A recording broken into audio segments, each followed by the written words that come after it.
Hello friend, Jim here with JB's Big Adventure coming to you from Lake Chapala, Mexico. This is a real important video for you to see. This is a video with some major changes in the immigration procedures and requirements and regulations that the Mexican government is now imposing. So what I want to do is share some of these things with you, and I've got notes here. I studied, I want to say I had 3 websites that I went to. A couple of them were actually referred by a site, and then one of them was actually the issuance, I guess I would say, from the Mexican government. And there are some really major changes. Before we get to that, if you haven't already, I'd like to encourage you to go ahead and subscribe to the channel. It's a great community. I know you want to be a part of it. It's fast, free, and easy to do. In the bottom right-hand corner, there's a red box. Tap on it, you're subscribed, and you'll know when our next video comes out. Go ahead and give us a thumbs up. That lets other people know it's a great video to watch on retiring to Lake Chapala. So now let's get to the important information here. The Mexican government, the Office of Immigration, are now issuing visas only for the length of time of your stay. So you come into the country, they're probably going to want to see your airline ticket for your return visit.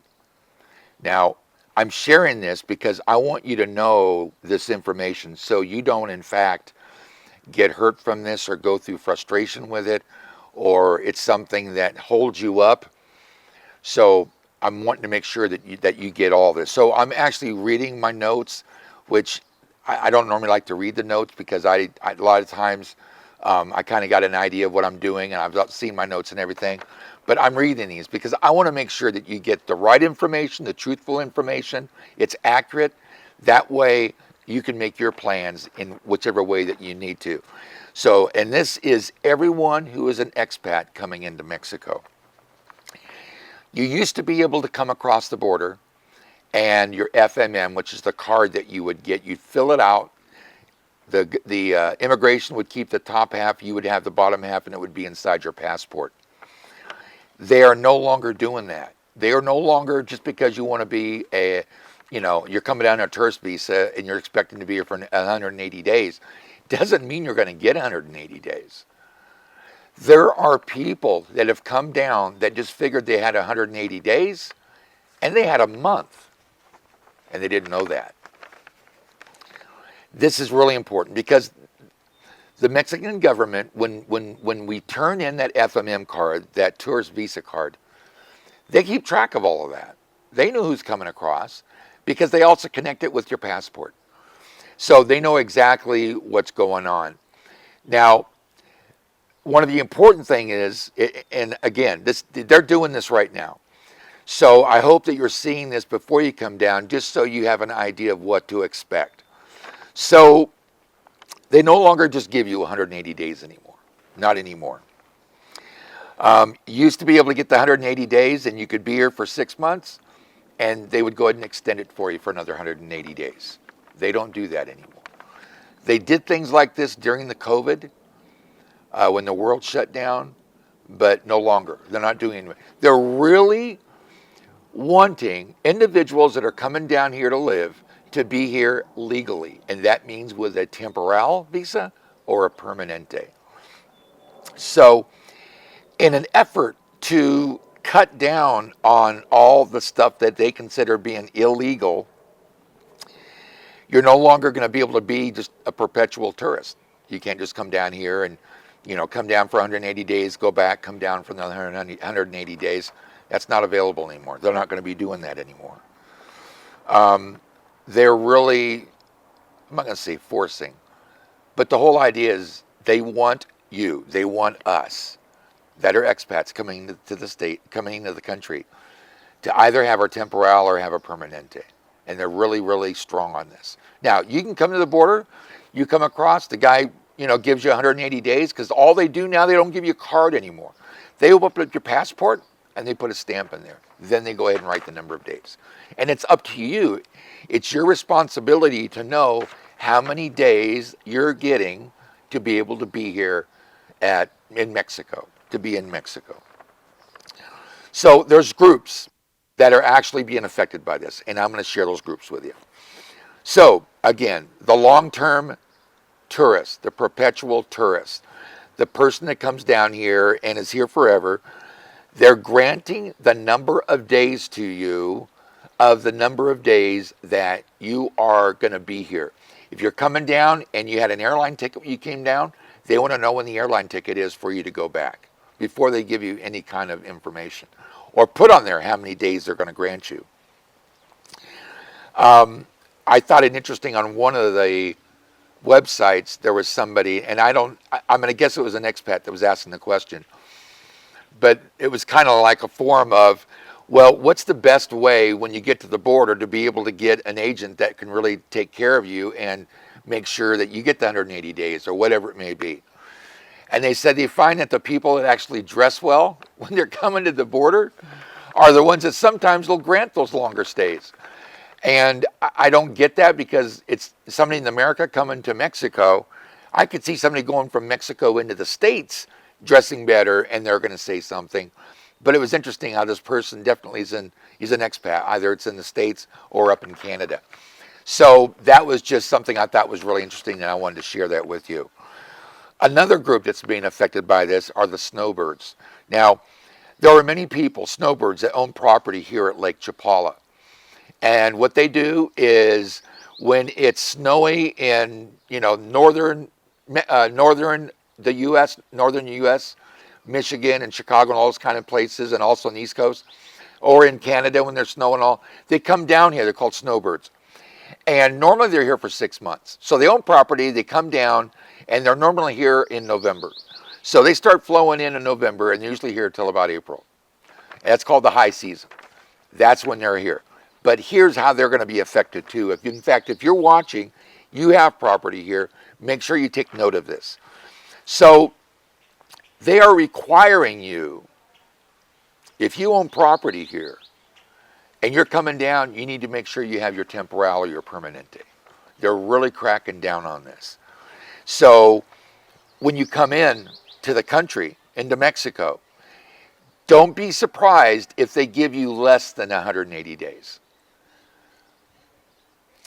The site that one of the sites I was on was very, very clear that just because you own property here, just because you have a rental house, just because that you're renting for long term, they could give you a shorter period of time. They're really cracking down, and they're wanting to make sure that those individuals that are expats that are in Mexico, they be here legally. And that's only fair. I mean, what happens when in the States, we're living there, and we hear all the time about illegals. Now, illegals aren't only Mexicans. You've got Chinese, you've got Taiwanese, you've got folks from the African countries. I mean, what I'm saying to you is if we're in the States, there's a big thing about illegal immigrants being in the States illegally. In fact, they have teams that go out if there's an employer that's got X number of illegal aliens, and what they're going to do, they're going to do a crackdown, and they're not only going to deport those employees, but they're going to fine you big time. So why would it be any different down here? They're wanting us to be here legally. They're wanting us to have our temporal or our permanente. So even though you're a snowbird, just realize that you're coming down here, they might not give you 6 months. That's going to be a really important thing you got to be prepared for. And it's like anything else, because one of the feeds was talking about the different. There's no real concrete. It isn't like you're coming through and it's going to be uniform. So it doesn't matter which line you're in. Everything's going to be uniform and black and white like it is in the States.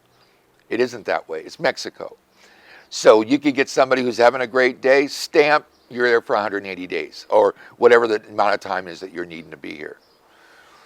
You could get to somebody that says, nope, we're really cracking down on expats. I see that you've been here for X amount, a period of time. We're going to give you 1 month. You're going to have to go back and get your temporal or your permanente. They can do that. That's something that that legally the immigration is going to be able to do. Another thing is, one of the ones mentioned was you could actually let the immigration agent know that you're working on it. You're working on getting a temporal. That when you come back down the next time, that you will have your temporal, your permanente.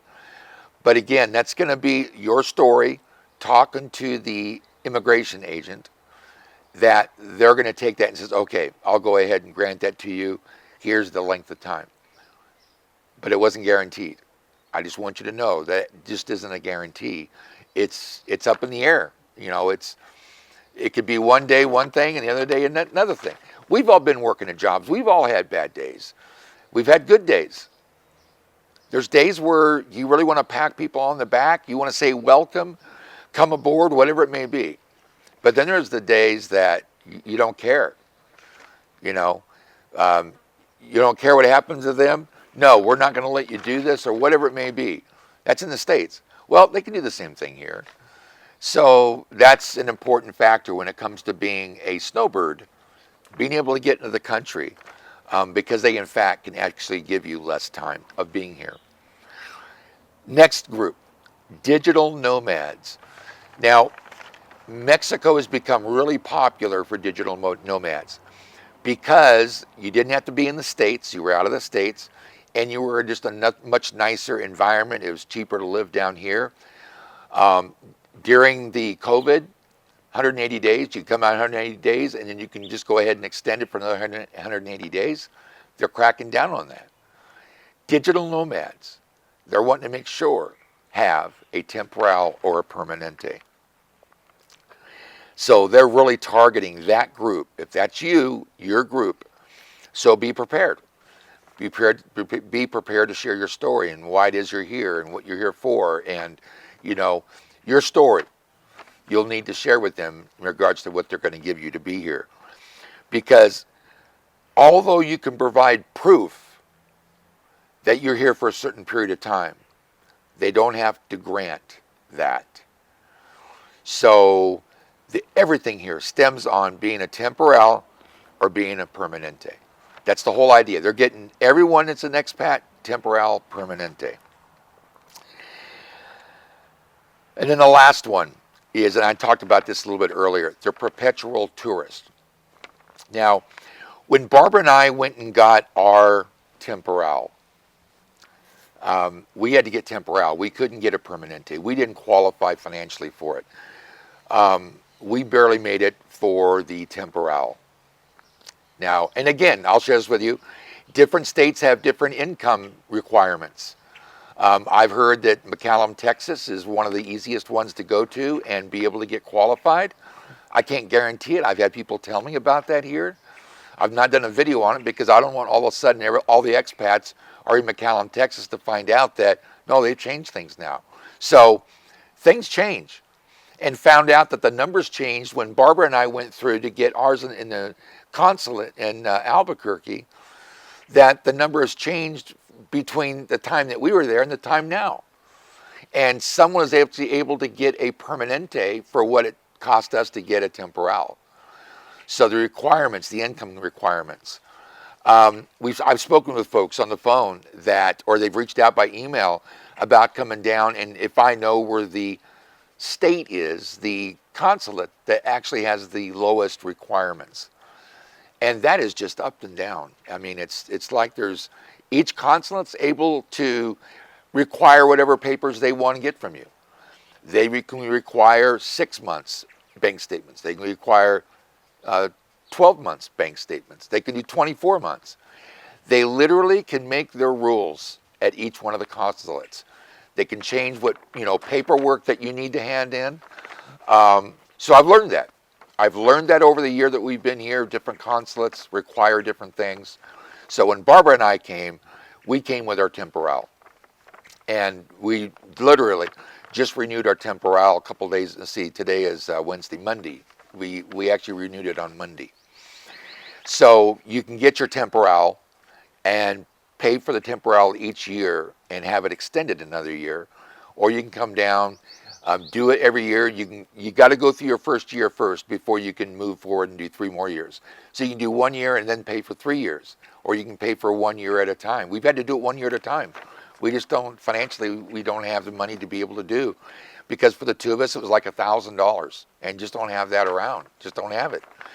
And so, if you're in that spot, don't feel bad. Go and get at least your 1 year temporal, and then you can extend it each year going forward. And once you've done 4 years, you can then go into a permanente.